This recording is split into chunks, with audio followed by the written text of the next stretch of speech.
I want to try to say something about surrender. And every time I write something to say or preach or teach about surrender, I sometimes will look back and think, oh, that's so simple and banal. Sure, surrender. So I'm a little self-conscious about it, but here we are. So as I said before the service, Jesus called some folks hypocrites in the gospel passage appointed for today. And that word hypocrite means actor in this context. Hypocrite is always a negative word in our use of it. Again, like I said, you never confuse you're a hypocrite with a compliment. A hypocrite is someone who says one thing and does another. An actor is different. An actor is just playing a part. An actor is pretending. As long as I'm acting, I'm an actor, right? I take Jesus, he's speaking to me. I often walk around with a mask on. As long as I'm playing a part, acting, I'm living in an illusion. My favorite illusion to live in as an actor, see if this resonates with you, is the illusion that if I will act a certain way and you will do the same, then everything will be okay. So the part I love to play, ask my family, they'll tell you, is know-it-all. I know what you should do. I know what you should say. And if you will do these things, everything will be okay. Acting like that is so is to live in the grand illusion. Does anybody in this room know what I'm talking about? Do you ever feel like everything is not okay? I mean, maybe we should have started there. Do you ever feel like everything is not okay? And wouldn't it be nice? I mean, it would, wouldn't it? Wouldn't it be nice if you knew just what to do to make everything okay? And then everybody would just do that. I know people. Do y'all know these people? It's not y'all. I know people who act like if we'd all just do what they say, everything would be okay. I'm very close to a person who sometimes acts like that. I am a person who acts like I know what would make everything okay. But I want to confess to you the truth this morning because I perceive you to be friendly people and this to be a safe place. I don't know. I don't know. I'm a parent, and I think it's darn hard just to know where to send your kid to school. I'm a parent, I don't know. I wonder how much phone time is okay for a teenager to have. You know what I sometimes wonder, and I don't know? I don't know how many days in a row you can let your child have macaroni and cheese for lunch and supper, or ramen if they so choose, and it still be okay. I don't know how to make everything okay. I don't know what you do when you lose a spouse. I don't know what you do if you had a tough childhood and the pain of your upbringing carries on into your adulthood and you're mean today because someone was mean to you when you were a little child and you have not resolved that undigested emotional toxicity. I don't know what you do when you feel frustrated, afraid, and powerless by the politics of the day and the wars that rage all over everywhere. Wouldn't it be nice if you knew just what to do and say? to straighten up the mess, and you could tell all the rest of us what to do, and we'd do it. Wouldn't that be nice? The truth is, can I speak the truth in this place? The truth is, we don't know. I'm sorry if this hurts you. Maybe you're the exception.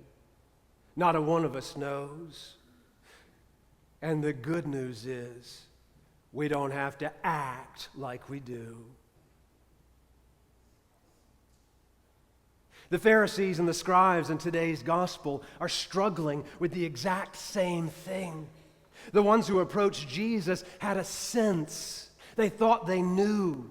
And if everyone would follow a certain set of rules, things would be well on their way to being okay. And they spotted Jesus and his buddies in a relaxed moment. And what caught their eye was that Jesus and his buddies were not following a particular rule, the hand-washing rule. At my house, it's the please, sweet Jesus, do not leave food under your bed rule. If you'll not do that, I promise everything will be okay. And Jesus, in this instance, it was wash your hands and we'll be okay. And so they come to Jesus with the question, why are you not following the rules? Everything would be okay if you follow the rules. And I think he does it gently. I made a choice the way I read the text.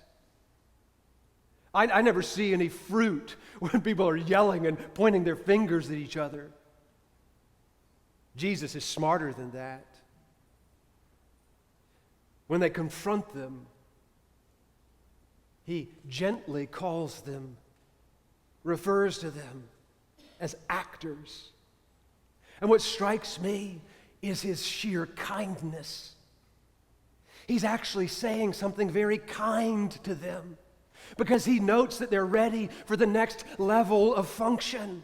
He's saying, you don't have to put on an act anymore. You can take off your mask. You don't have to live in the illusion anymore. You don't have to act like you know the way to make everything okay.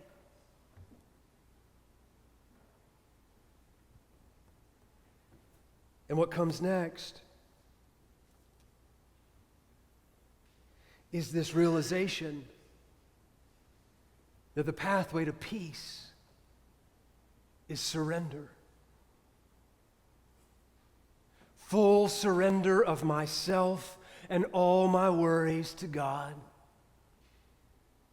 And we don't have to act like anything less. Like anything less than full surrender will do the trick.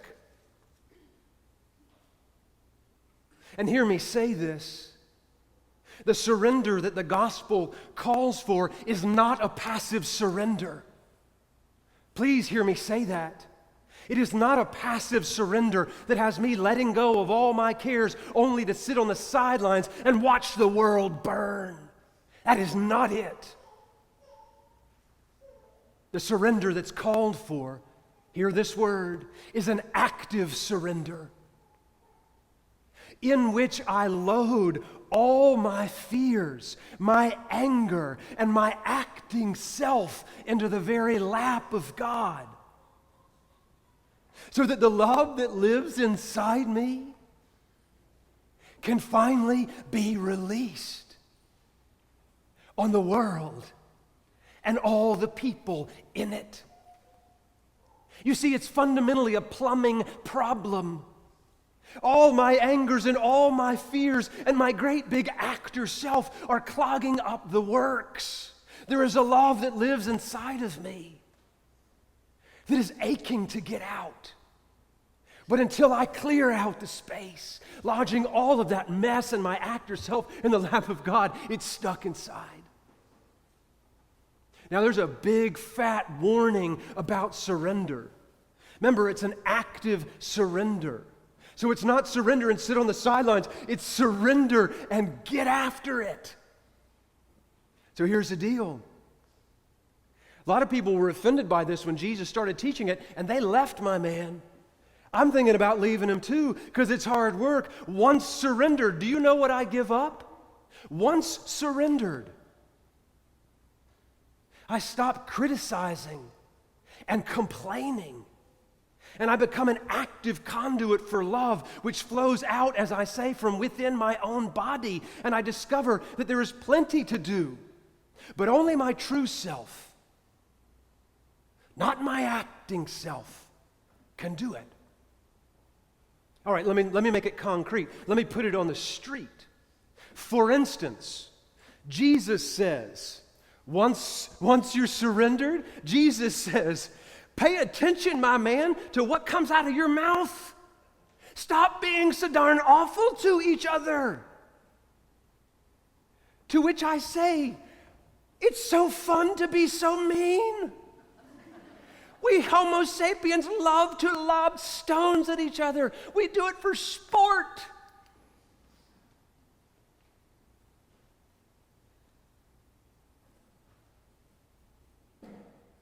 He said it's not fun. People get hurt. Stop being so awful to each other. James, Jesus' brother, another for instance, concrete. James says, I'll give you something to do. Charlie read it beautifully. Be quick to listen, slow to speak, and slower still to anger.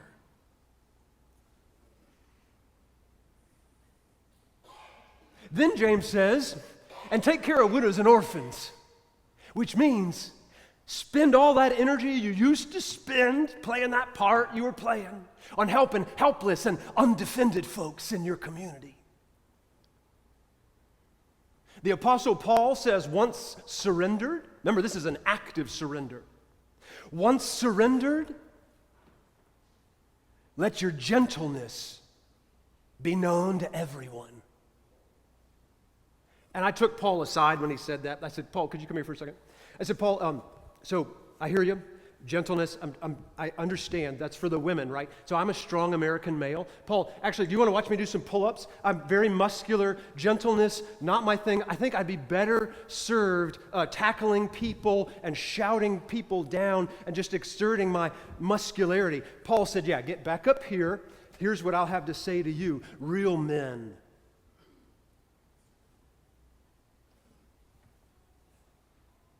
This may be my last day on the job, Betty.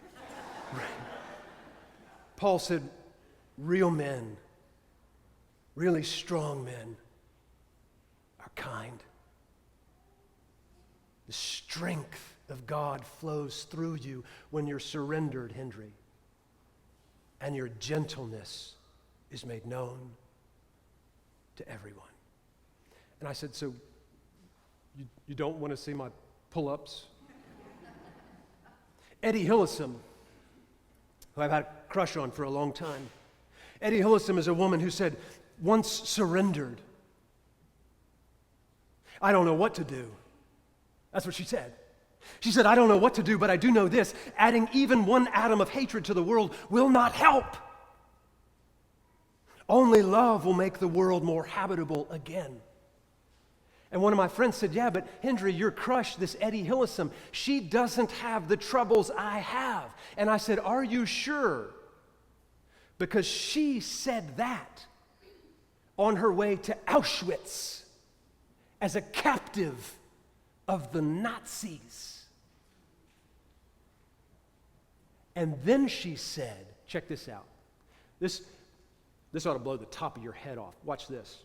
Eddie then said, we cannot be lax enough in what we demand of others and strict enough in what we demand of ourselves. Did y'all hear that? If you write me anything this week, write me to ask me that line again, because I need to hear it. We cannot be lax enough in what we demand of others, and we cannot be strict enough in what we demand of ourselves. So here's the deal. I get it. I'm with you. Y'all are ahead of me on this. That all sounds like a hell of a lot of work. This active surrender. I'd rather either shout at everybody or sit on the sidelines and watch it burn. Because are you like me? How many humans in the room? Isn't it easier some days to worry and act like we know how to make everything okay? Isn't it easier someday to just get out of bed and put on that tired costume and live in the illusion as an actor? I mean, surrender. Too much work.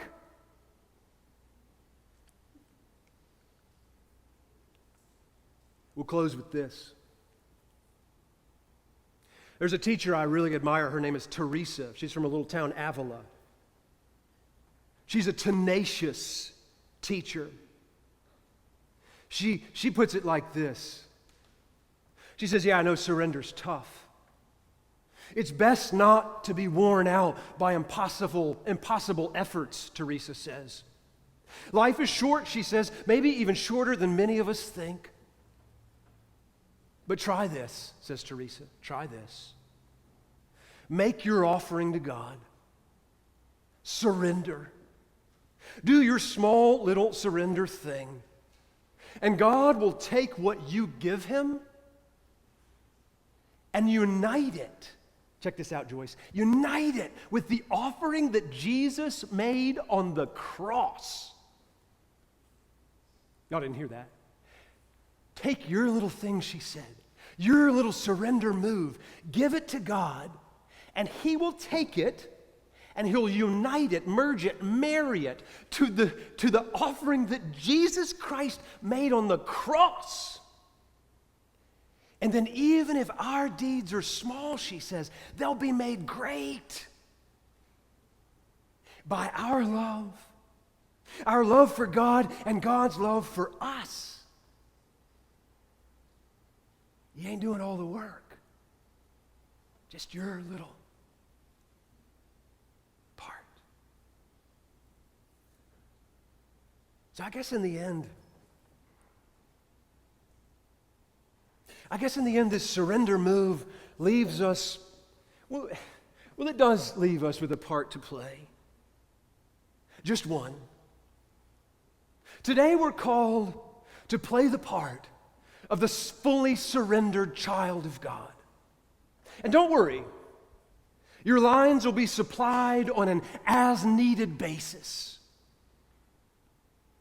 If we let love lead the way, we'll know just what to say. Don't have to act anymore. Just surrender. Amen.